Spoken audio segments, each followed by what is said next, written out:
Fewer topics can make parents squirm in discomfort than sex. There's so much distortion and misinformation out there that it makes talking about this more embarrassing or causes an eerie sense of shame, as though we're talking about a four-letter word. That shouldn't be the case. Human beings were created in God's image with bodies meticulously designed to glorify Him. In the beginning, He made us male and female and instituted the unique and very good covenant of marriage. Part of marriage includes physical intimacy, which also includes sexual intercourse. This is something that is right and good for husbands and wives. However, like so many good gifts God has given us, this one has been abused, distorted, and perverted. We unfortunately see this too often in cinematic experiences. You're watching family movie. When it comes to matter of sex and sensuality in movies, I believe there are four very important aspects to look at in order to think about this content critically from a Christian worldview. 1. The impact on the viewer. 2. The ethical context in the story. 3. The implicit or explicit nature of the sexual content. And 4. The confusion of modesty. Is this a kissing book? First, let's consider the impact on the viewer.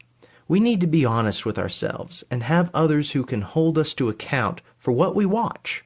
Before we can enjoy any movie, we should keep God's Word in mind.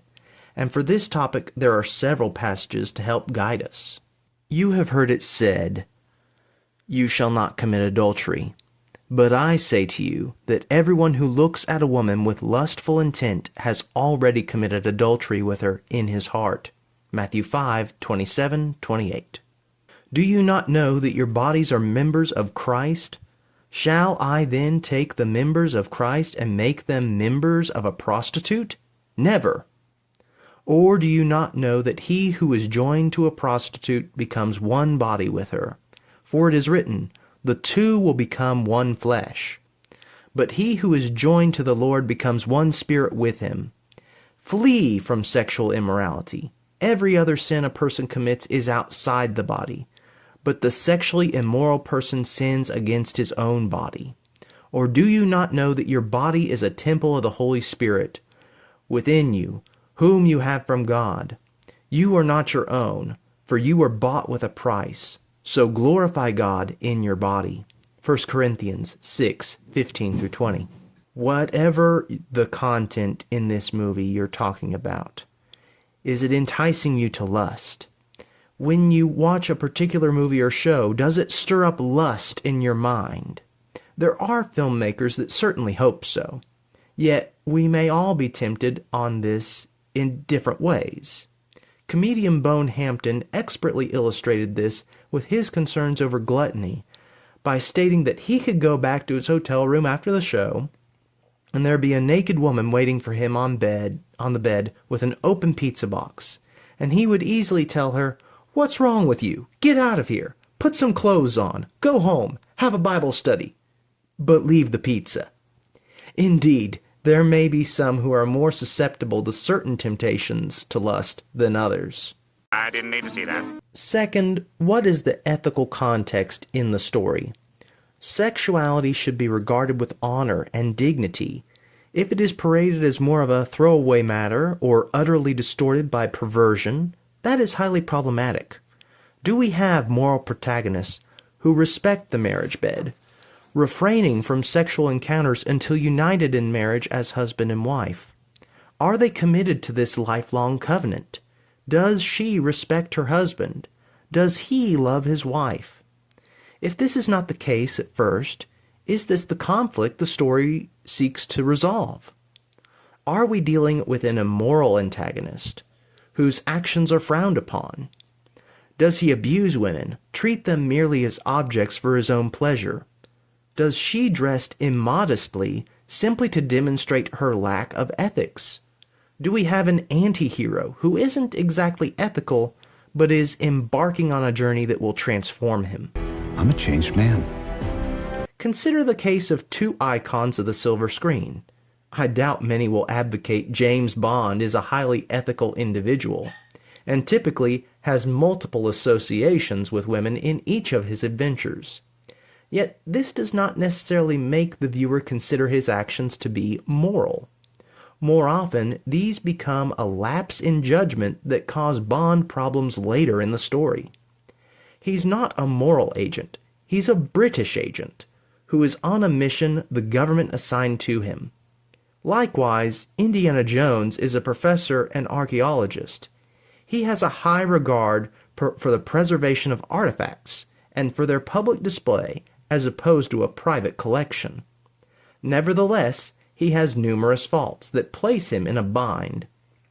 The audience can see this before he realizes the mistake he's made. And trying to go after any pretty woman is a bad plan, especially if you and Bond are going after the same woman immorally. I'm as human as the next man. I was the next man. Third, I want to line out the significant difference between implicit and explicit sexual content in movies.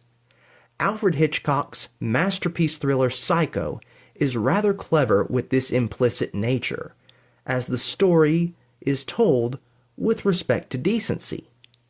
The initial scene shows us a couple in a bedroom, and it is implied that they have been involved with fornication.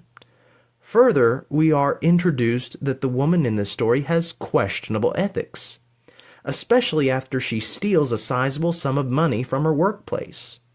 Her flight with the stolen fortune brings her to the Bates Motel, and the eccentric young man who runs the place. She gets settled in a room, and we discover that the young man is a peeping Tom, with a little hole that looks into the room so he can see her undress. Hitchcock takes great care that we do not see her fully disrobe, but the context is given to show Bates is an immoral person. Even in the infamous shower scene, Hitchcock took great care to film in such a way as to avoid any critical nudity, with one of the censors trying to call him out on the scene, stating that he saw a naked breast. Hitchcock produced set photos to show that could not be the case, and it was only the censor's dirty little mind that thought he had seen a breast. Even back to our two big stars, Bond and Jones. They have their illicit sexual exploits, but these are typically well within the realm of implied encounters. Sure, there may be lots of kissing, some suggestive language, or immodest dress, yet the act of sex is not present to the viewer. My personal conviction is that I may tolerate implicit, but I will refuse movies that show explicit sexual content, meaning that the actual sex act is depicted, or persons are naked for sexual draw. I add for the sexual draw here because there are many instances where nudity may be present in a non-sexual way, although I may argue it is unnecessary.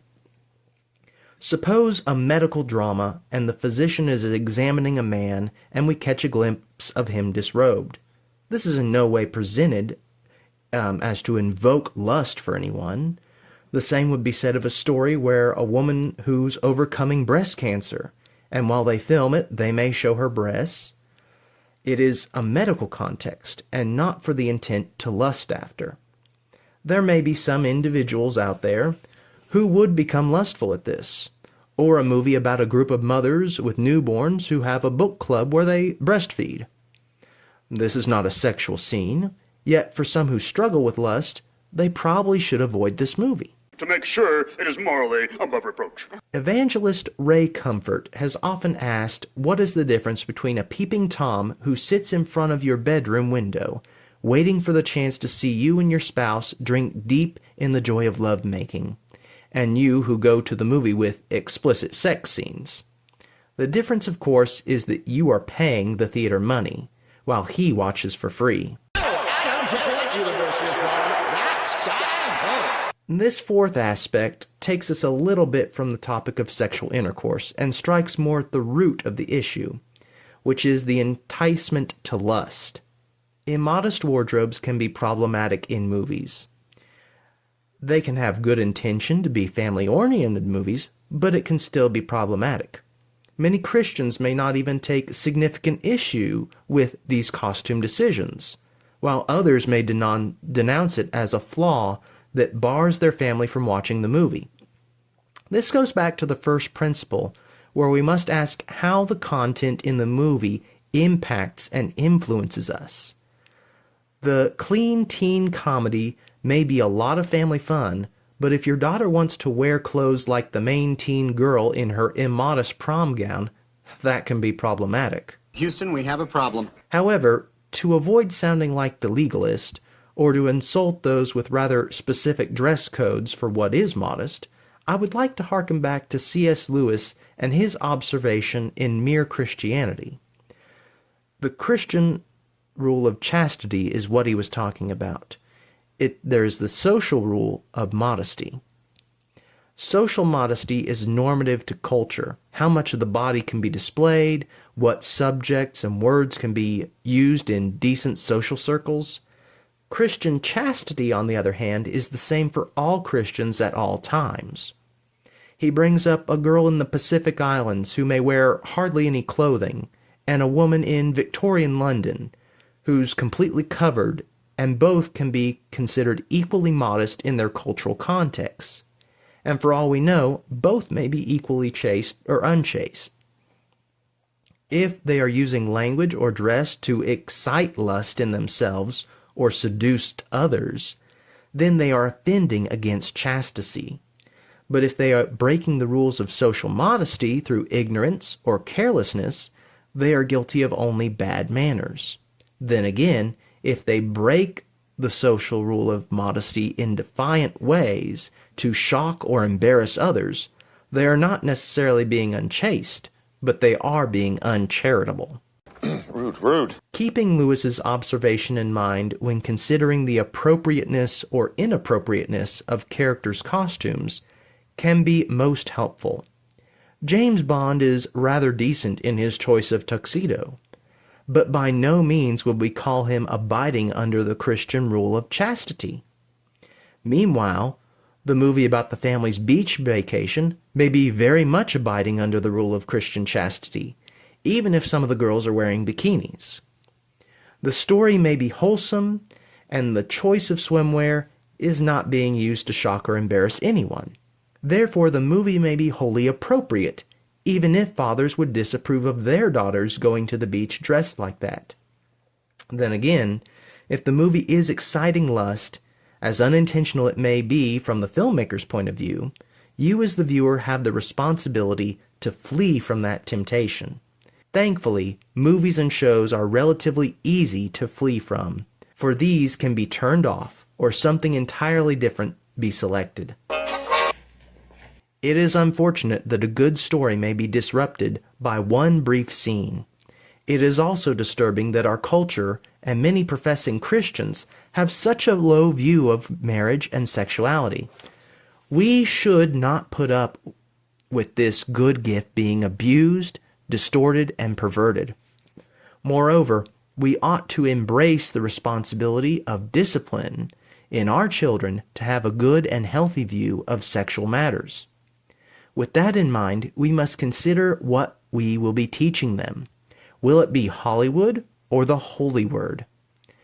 If we will not flee from sexual immorality, if we indulge in the consumption of media that excite lust in us, what example do we suppose that we set up for our family? There are a lot of movies out there. It is our responsibility to choose wisely, to know what we believe, why we believe it, and to train up our family to flee evil.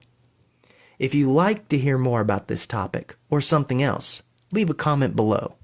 Thanks for watching.